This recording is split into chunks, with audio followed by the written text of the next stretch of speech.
ভগবান শ্রী জগন্নাথ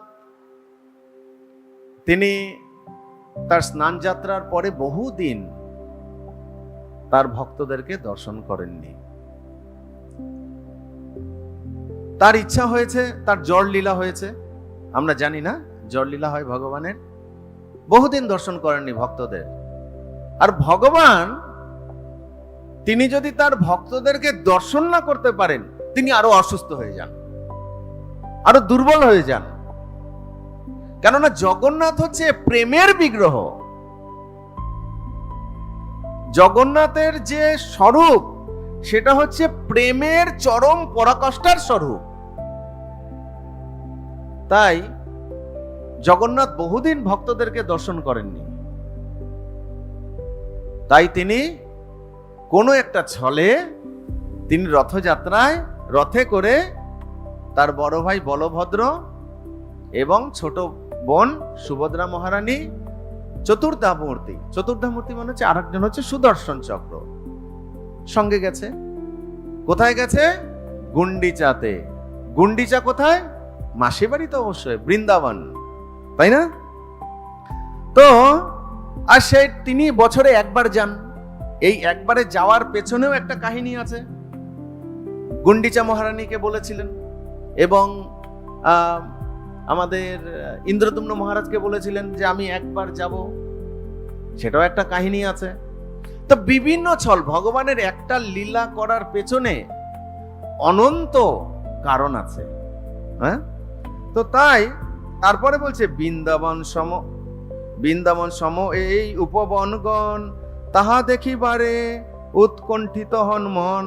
তো জগন্নাথের সেই গুন্ডিচা মন্দিরে উপবনগুলি দেখে চৈতন্য মহাপ্রভু বললেন কি, এই সমস্ত উপবনগুলি বৃন্দাবন থেকেও অভিন্ন।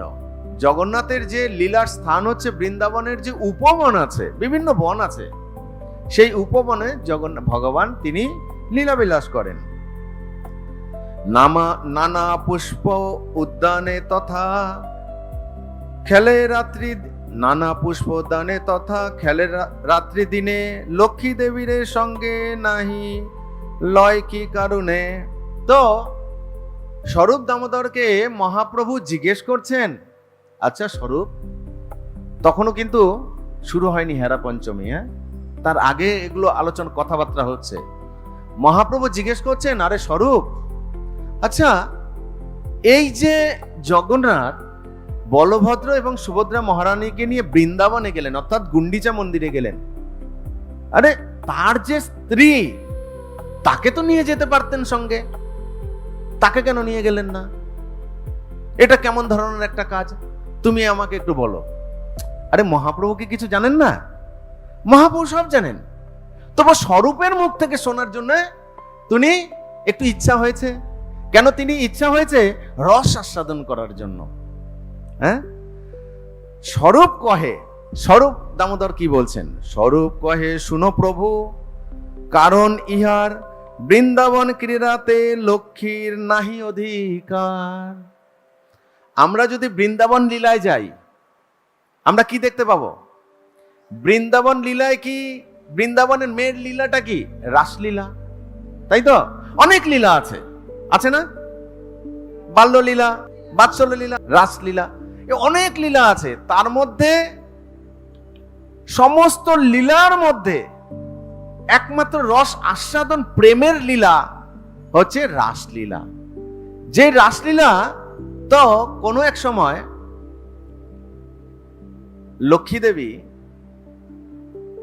দেবী কিন্তু বৃন্দাবনে প্রবেশ করতে পারেনি। কোথায় আছে জানেন? সেই বেলবনে। আর বেলবন কিন্তু বৃন্দাবনের মধ্যে পড়ে না, সেটা হচ্ছে ব্রজমণ্ডলের ভেতরে পড়ে। সমগ্র ব্রজমণ্ডলের ভেতরে হচ্ছে বৃন্দাবন একটা, বেলবন একটা। তো লক্ষ্মী দেবী কিন্তু বৃন্দাবনে প্রবেশ করতে পারেননি।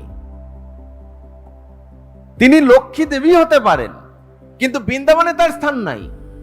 তাই কোনো এক সময় তিনি ভগবানকে জিজ্ঞেস করছেন, প্রভু, আমি আপনার রাসলীলায় অংশগ্রহণ করতে চাই। তো ভগবান বলছেন, দেখো তুমি পারবে না। কেন?